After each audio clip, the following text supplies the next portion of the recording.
Assalamu alaikum dear students, Habib Niazi with physics is in front of you.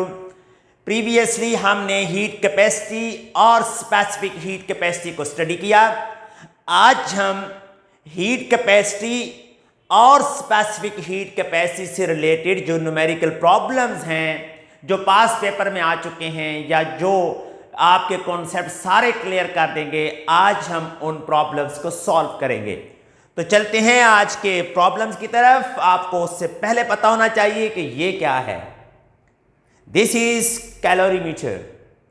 ये specific heat capacity find करने के लिए use होता है, लेकिन आज हम इसके यूज को स्टडी नहीं करेंगे, वो नेक्स्ट लेक्चर में स्टडी करेंगे. आज हम फार्मूला को यूज करके न्यूमेरिकल प्रॉब्लम्स को सॉल्व करते हैं. न्यूमेरिकल प्रॉब्लम से पहले थोड़ा सा रिव्यू लेते जाएं फार्मूला का. देखें, हीट कैपेसिटी को कैपिटल सी से डिनोट किया जाता है.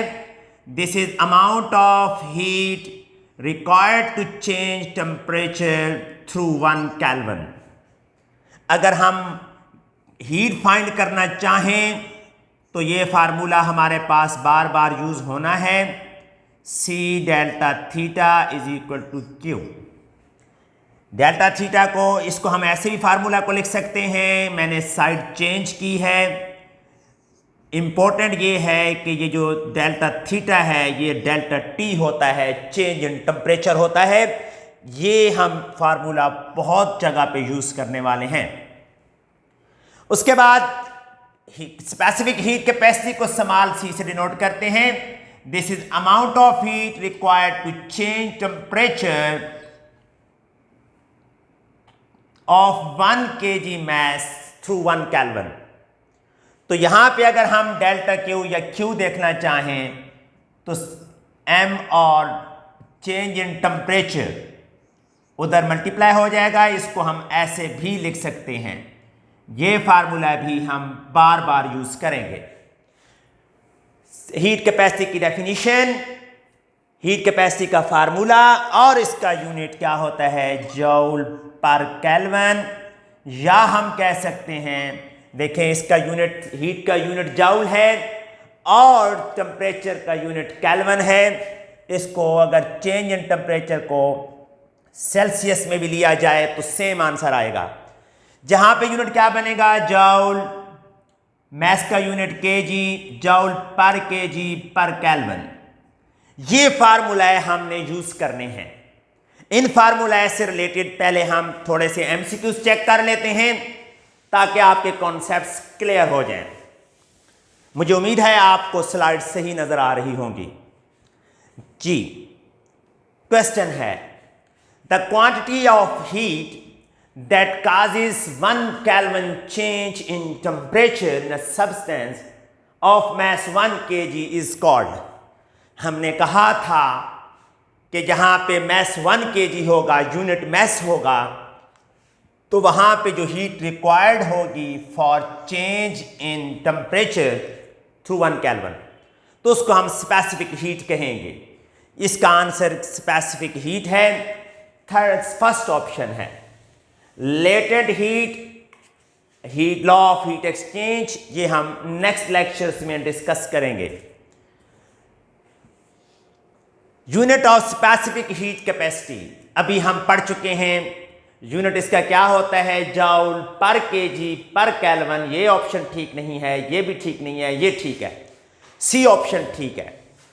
जूल किस चीज का यूनिट है, joule is the unit of energy और work.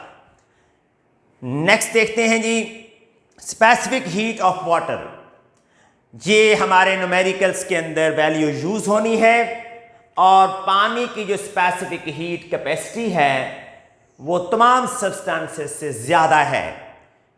Due to greater value of specific heat capacity of water, water is use for many purposes.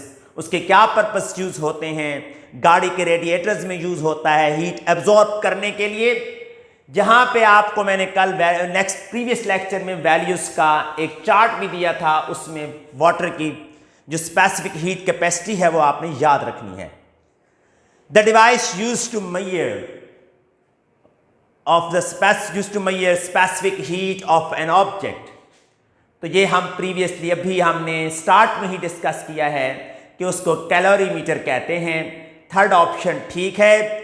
इसकी कंस्ट्रक्शन और वर्किंग हम नेक्स्ट लेक्चर्स में स्टडी करेंगे। थर्मोमीटर टेम्परेचर मेजर करता है, वो specific heat major नहीं करता। थर्मोस्टेट, इसके बारे में भी हम पढ़ेंगे।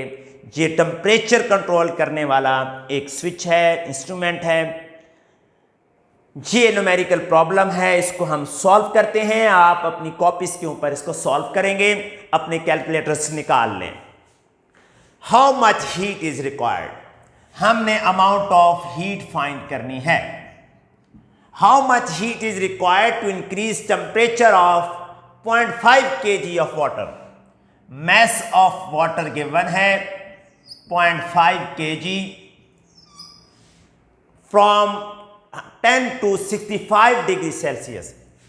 T1 T के हिसाब से ले ले या थीटा से ले ले, दोनों ठीक हैं। मैं यहां पे थीटा के हिसाब से ले लेता हूं, दोनों लिखता हूं। टेम्परेचर 1, थीटा 1 कितना है जी 10 डिग्री सेल्सियस। T2 थीटा 2 कितना है 65 डिग्री सेल्सियस।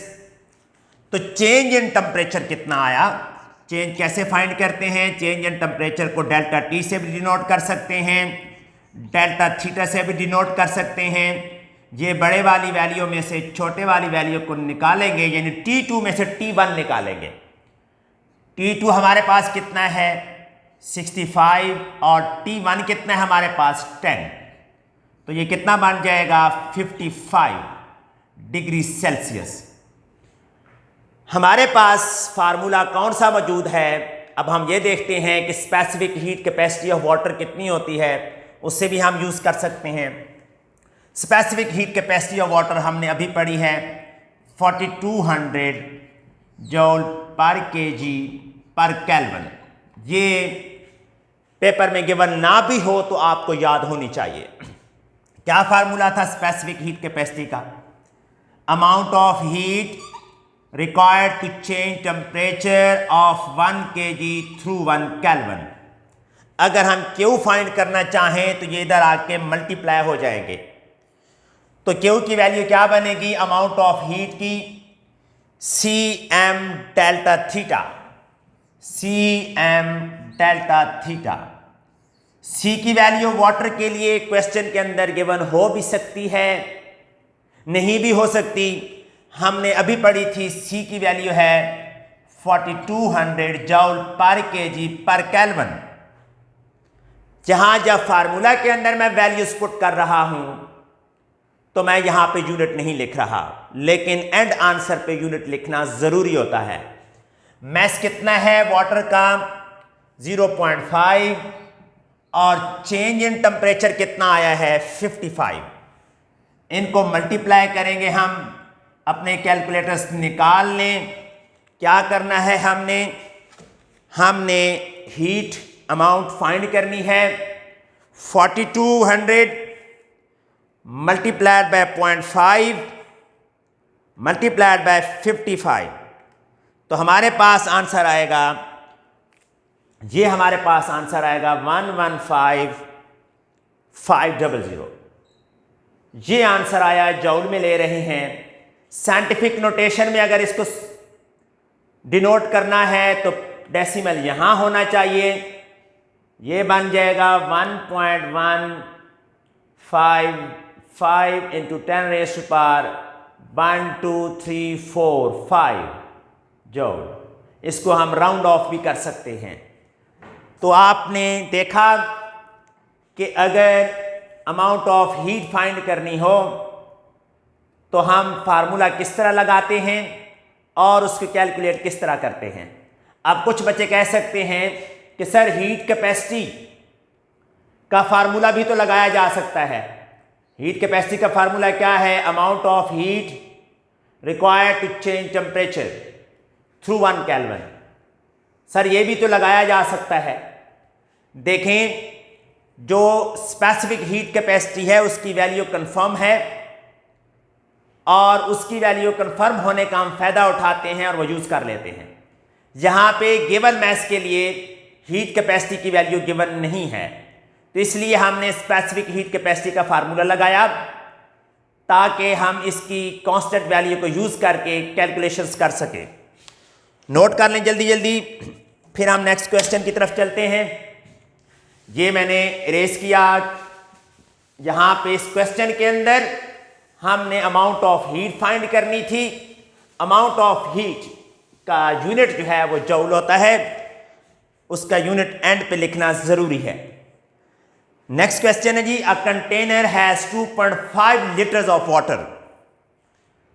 देखें ये मैस केवल है, 1 लीटर जो होता है वो 1 kg के इक्वल होता है। तो यहां से हम मैस निकाल सकते हैं कि मैस 2.5 kg गिवन है। 1 लीटर का मतलब है 1 kg, 2.5 लीटर्स का मतलब है 2.5 kg। वैसे लीटर जो है वो वॉल्यूम का यूनिट है, वो मैस का यूनिट तो है नहीं, लेकिन इन दोनों की वैल्यू सेम होती है, इसलिए हमने उसको मैस के तौर पे कंसिडर किया है। वाटर एट 20 डिग्री सेल्सियस, जी फर्स्ट टेम्परेचर है 20 degree Celsius. How much heat is required, हमने हीट फाइंड करनी है टू बॉयल इट। अब फाइनल टेम्परेचर गिवन नहीं है, लेकिन हमें पता है कि boiling point of water 100 degree Celsius है। जब दो टेम्परेचर्स गिवन हो तो चेंज इन टेम्परेचर फाइंड किया जा सकता है। चेंज इन टेम्परेचर कैसे फाइंड करते हैं, टेम्परेचर 2 में से टेम्परेचर 1 को माइनस कर लेते हैं, तो चेंज इन टेम्परेचर इस केस में आ गया 80 डिग्री सेल्सियस। अब फार्मूला लगाना हमारे लिए आसान है, देख लें। Specific heat capacity, amount of heat required to change the temperature of 1 kg, 1 kg mass है, और amount of heat required to change the temperature of 1 Kelvin in the body of mass 1 kg। Specific heat capacity water की हमें पता है, small C से denote करते हैं, इसकी वैल्यू 4200 जूल पर केजी पर केल्विन है। तो देखें क्यों फाइंड करना है, वही वाला फार्मूला, सी के साथ ये एम भी मल्टीप्लाई हो जाएगा, ये स्मॉल सी है, और चेंज इन टेम्परेचर भी मल्टीप्लाई हो जाएगा। सी की वैल्यू 4200, मैस इस केस में 2.5, और चेंज इन टेम्परेचर 80। इनको मल्टीप्लाई करेंगे तो आंसर आ जाएगा, आंसर के साथ यूनिट जूल आएगा, जे कैपिटल। देखते हैं कि क्या आंसर है, अपने कैलकुलेटर्स निकालें।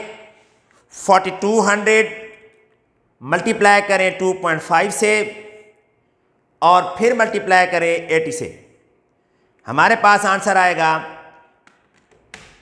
840,000। 840,000। अगर इसको साइंटिफिक नोटेशन में लिखना हो तो डेसिमल यहां पे है, डेसिमल को यहां होना चाहिए। साइंटिफिक नोटेशन क्या होती है, standard notation, there must be 1 nonzero digit before the decimal, और 10 की पावर यूज करनी है, 1 2 3 4 5। ये हमारे पास आंसर आ जाएगा। याद रखिएगा इस क्वेश्चन के अंदर वॉल्यूम के यूनिट से हमने मैस फाइंड किया है, और ये बात याद रखनी है कि 1 लीटर किसके इक्वल है, 1 kg के। तो हम नेक्स्ट क्वेश्चन देखते हैं। नेक्स्ट क्वेश्चन कैम्ब्रिज के पेपर में आ चुका है, इसको आप ध्यान से सॉल्व करेंगे। A boiler contains 35 kg of water। जी इस केस में मैस गिवन है कितना, 35 kg। एक बॉयलर है, उसके अंदर 35 kg वाटर को रख दिया गया है, और water at 22 degree Celsius. Temperature given है first one θ1 22 degree Celsius. Calculate the thermal energy, thermal energy mean heat. Amount of heat calculate करनी है to raise the temperature of water from 22 degree Celsius to boiling point. Again θ2 कितना हो जाएगा 100 degree Celsius. Boiling point of water 100 degree Celsius है, ये लिखा हुआ होना जरूरी नहीं है। तो अगेन आप यहां पे चेंज इन टेम्परेचर फाइंड करेंगे, θ2 में से θ1 माइनस करेंगे, 100 में से 22 माइनस करेंगे। 100 में से 22 जब माइनस करेंगे तो जो यूनिट आएगा उसको केल्विन में भी लिखा जा सकता है और उसको डिग्री सेल्सियस में भी लिखा जा सकता है। ऐसा क्यों किया जा सकता है? क्योंकि हमने पढ़ा है कि चेंज जो होता है in degree Celsius and in kelvin वो सेम होता है। तो ये बन जाएगा 78 डिग्री सेल्सियस या 78 केल्विन, दोनों ठीक है जी। आगे क्या कहते हैं? बस सी की वैल्यू हमें पता है वाटर के लिए कितनी होती है, अब मैं नहीं बताऊंगा, आपने बताना है। जूल पर केजी पर केल्विन पर डिग्री सेल्सियस भी हो सकता है, no problem ji. Formula specific heat capacity का, amount of heat required to change temperature of unit mass through 1 degree Celsius और 1 केल्विन।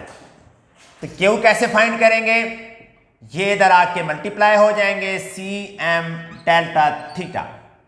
वैल्यूज पुट करते हैं, सी की वैल्यू 4200, मैस गिवन है 35 और थीटा गिवन है कितना 78। इनको मल्टीप्लाई करेंगे तो हमारे पास आंसर जूल में आ जाएगा।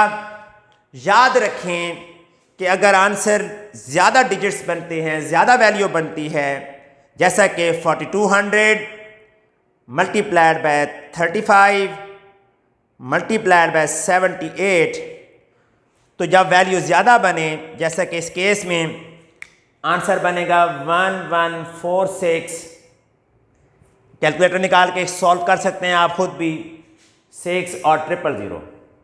तो इसको साइंटिफिक नोटेशन में लिखा जाता है ताकि पढ़ना आसान हो जाए। जब डेसिमल कहीं भी नहीं होता किसी वैल्यू के अंदर, तो डेसिमल को हम यहां पे कंसिडर करते हैं एंड पे, और डेसिमल को ऐसी जगह पे मूव किया जाता है कि there should be 1 non zero digit before the decimal. उसके बाद आप राउंड ऑफ कर सकते हैं। ये 6 है, इसको हम 7 कर देते हैं, इसको ड्रॉप कर देते हैं टू 10 रेज़्ड टू पावर 1 2 3 4 5 6 7। जो नोट कर लें, बार बार एक ही फार्मूला यूज हो रहा है। वो कौन सा फार्मूला है? स्पेसिफिक हीट कैपेसिटी का। उस फार्मूला से हीट फाइंड करनी है, वैल्यूज पुट करनी है, आंसर निकालना है और फिर आंसर को प्रॉपर यूनिट के साथ साइंटिफिक नोटेशन में लिखना है। वाटर की स्पेसिफिक हीट कैपेसिटी मैं किसी क्वेश्चन में भी नहीं दे रहा, ये आपने बाय हार्ट याद रखनी है। कितनी है? 4200 जूल पर केजी पर केल्विन। ये क्वेश्चन है, इसको आप खुद सॉल्व करेंगे। In an experiment to find specific heat capacity of metal, किसी मेटल की स्पेसिफिक हीट कैपेसिटी फाइंड करनी थी। स्पेसिफिक हीट कैपेसिटी होती है amount of heat given to unit mass for changing its temperature through 1 kelvin. ठीक हो गया जी। It is found that 5200 joule heat कितनी रिक्वायर्ड है, कितनी यूज हुई है? 5200 joule is needed to raise the temperature of 2 kg block. 2 kg mess 2 है और 20 केल्विन का चेंज किया है हमने, block bye 20 degree Celsius change किया है 20। देखें जी, अमाउंट ऑफ हीट गिवन है 5200 joule, specific heat capacity find करनी है, मैस गिवन है कितना 2 kg और change in temperature delta theta given है कितना 20 डिग्री सेल्सियस। कैलकुलेटर निकालें और ऑप्शन करेक्ट टिक करें। आपके सामने ऑप्शन आ जानी है, तो देखते हैं कौन सी ऑप्शन ठीक है। फर्स्ट वाली ऑप्शन ठीक है। आपको मैंने कहा है कि अगर आप स्पेसिफिक हीट कैपेसिटी को जूल पर केजी पर केल्विन में ले लेंगे वो भी ठीक हो जाएगा। यहाँ पे सेल्सियस डिग्री चेंज है, चेंज तो केल्विन और सेल्सियस में इक्वल होती है, तो इसलिए हमारा आंसर पर केजी पर डिग्री सेल्सियस भी ठीक है। नेक्स्ट क्वेश्चन की तरफ चलते हैं। इस क्वेश्चन के अंदर अमाउंट ऑफ हीट पूछी गई थी। फिर हम एक दफ़ा रिवाइज करते हैं कि स्पेसिफिक हीट कैपेसिटी का फार्मूला क्या है। Amount of heat delta Q से नोट करते हैं, और क्यू से किसको दी जाती है, यूनिट मास को। क्यों दी जाती है, टेम्परेचर चेंज करना होता है थ्रू 1 केल्विन। ये फार्मूला यूज हो रहा है बार बार, इस फार्मूला को आपने याद रखना है। नेक्स्ट क्वेश्चन है, ये आपकी बुक की वर्क एग्जांपल है। इसके अंदर स्पेसिफिक हीट कैपेसिटी की बात नहीं की गई, इसमें हीट कैपेसिटी की बात की गई है। तो देखते हैं, पहले तो हीट कैपेसिटी का फार्मूला देखें। कैपिटल सी से डिनोट की जाती है। Heat capacity is amount of heat required given to any substance for changing its temperature through 1 kelvin और थ्रू 1 डिग्री। ये हमारे पास फार्मूला है, इसी से रिलेटेड क्वेश्चन हैं। देखें, in a simple experiment 100 gram of water requires 12,600 joule. Heat का unit है, क्यू की जगह हम वैल्यू पुट कर देते हैं। हीट कैपेसिटी फाइंड करनी थी, कितनी एनर्जी रिक्वायर्ड है, ये एनर्जी रिक्वायर्ड है to raise the temperature from 30 to 60। Change in temperature कितना है, 60 minus 30 degree Celsius. Find the heat capacity. आप इसको सॉल्व करेंगे तो जूल पर केल्विन में आंसर आ जाएगा। सॉल्व करें, कैलकुलेटर्स निकालें, शाबाश, जल्दी जल्दी। क्या करना है आपने डिवाइड करना है किसको, गिवन अमाउंट ऑफ हीट को 30 से, तो आंसर आएगा 420 जूल पर केल्विन। नेक्स्ट क्वेश्चन भी हीट कैपेसिटी से ही है, और ये बड़ा कॉन्सेप्ट बेस्ड क्वेश्चन है, इसको देखते हैं। देखें जी, हीट कैपेसिटी है 100 ग्राम की इतनी। अब क्वेश्चन है कि 1000 ग्राम अगर वाटर होता 100 की जगह, तो हीट कैपेसिटी कितनी हो जाएगी। ये गिवन मैस अब 10 टाइम्स ज़्यादा है उससे, 10 टाइम्स ज़्यादा है। तो इसका मतलब है हीट कैपेसिटी एब्जॉर्ब करने की एबिलिटी, हीट एब्जॉर्ब करने की एबिलिटी भी 10, अगर इसको मैं C1 कह दूं, हीट कैपेसिटी 1, तो उससे 10 टाइम्स बढ़ जानी है। 10 टाइम्स बढ़ाएंगे 420, तो ये बनेगी 4200 स्पेसिफिक हीट कैपेसिटी है वाटर की। 4200 जूल, 4200 जूल जहां पे आएगा पर केल्विन। जी देखिए, स्पेसिफिक हीट कैपेसिटी ही बन रही है। वो कैसे बन रही है, ये 1 kg है। हाँ, 1000 ग्राम को 1 kg भी कहा जा सकता है। एनी हाउ, इस केस में एक कॉन्सेप्ट क्लियर हो रहा है। वो कॉन्सेप्ट ये क्लियर हो रहा है कि अगर मैस बढ़ जाएगा तो हीट कैपेसिटी भी बढ़ जाएगी। और अगर हीट कैपेसिटी जहां पे 420 थी और मैस हमने 10 टाइम्स बढ़ा दिया है, तो नेक्स्ट जो हीट कैपेसिटी है वो 10 टाइम्स बढ़ जाएगी। नेक्स्ट क्वेश्चन है जी, find the heat needed to raise 1000 gram of water from 30 to 40। ठीक हो गया। इसमें आप फार्मूला अप्लाई करेंगे, इसको आप 1 kg भी कह सकते हैं। इसमें स्पेसिफिक हीट कैपेसिटी का फार्मूला भी लग सकता है और हीट कैपेसिटी का भी फार्मूला लग सकता है। मैं स्पेसिफिक हीट कैपेसिटी का फार्मूला लगा देता हूं। स्पेसिफिक हीट कैपेसिटी क्या होता है, amount of heat given to unit mass for unit change in temperature और 1 केल्विन चेंज इन टेम्परेचर। क्यों फाइंड करना है, ये इधर आके मल्टीप्लाई होंगे, आपने वैल्यूज पुट करनी है और इस क्वेश्चन का आपने आंसर निकालना है। वेल स्टूडेंट्स, आज हमने स्टडी किया, किसको स्टडी किया, हीट कैपेसिटी को, और स्टडी किया स्पेसिफिक हीट कैपेसिटी को, उनके फार्मूलाए को देखा, उनके यूनिट्स को देखा और हमने उनसे रिलेटेड न्यूमेरिकल्स को सॉल्व किया। सबसे पहली बात, हीट कैपेसिटी और स्पेसिफिक हीट कैपेसिटी की डेफिनेशन आनी चाहिए, उनके फार्मूलाए याद होने चाहिए, उनके यूनिट्स याद होने चाहिए। उसके बाद आप ये प्रैक्टिस करेंगे तो इंशाल्लाह आपके कॉन्सेप्ट्स क्लियर होंगे। मिलते हैं नेक्स्ट लेक्चर के साथ। अपना ख्याल रखिएगा। Thank you very much.